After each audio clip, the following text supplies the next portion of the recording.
میرے نبی صلی اللہ علیہ وسلم نے پیدائش سے پہلے سے لے کر قبر تک رہنمائی فرما دی کہ شیطان سے میں نے کیسے بچنا ہے۔ جب شادی ہوتی ہے، نبی پاک صلی اللہ علیہ وسلم کا اپنا بھی طریقہ تھا، جب آپ کوئی جانور لیتے، سواری لیتے یا آپ کوئی نکاح کرتے تو پہلے دن اس کے پیشانی کے بال پکڑ کے ایک دعا پڑھتے۔ یہ دعا میں اتنی خیر و برکت ہے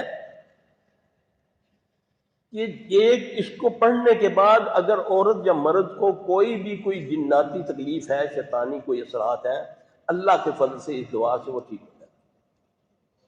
یہ کس موقع پر بتانی چاہیے تھی مجھے؟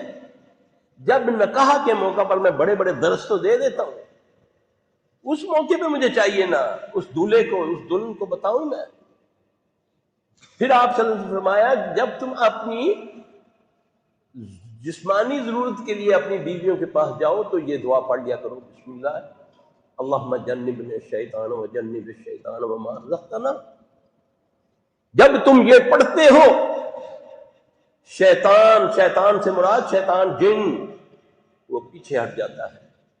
اگر نہیں پڑھتے ہو تو وہ ساتھ وتی کرتا ہے بلکہ سبقت لے جاتا ہے۔ یہ نبی صلی اللہ علیہ وسلم کی حدیث ہے۔ اور اس پر گارنٹی کیا ہے؟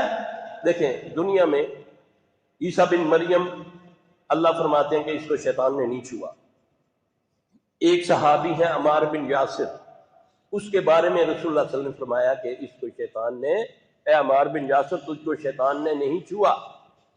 باقی ہر بندے کو شیطان چھوتا ہے الا کہ جس کے والدین نے اپنی جسمانی ضرورت کے وقت یہ دعا کو پڑھا۔ رسول اللہ صلی اللہ علیہ وسلم نے فرمایا پھر اللہ نے اس روز کسی اولاد سے نوا دیا، یعنی کہ وہ پروسیس شروع ہو گیا اولاد کا دنیا میں آنے کا، تو جب تک وہ بچہ یا بچی دنیا میں رہے گی کبھی اس کو شیطان نہیں چھوئے گا۔ یہ محمد صلی اللہ علیہ وسلم کی گارنٹی ہے۔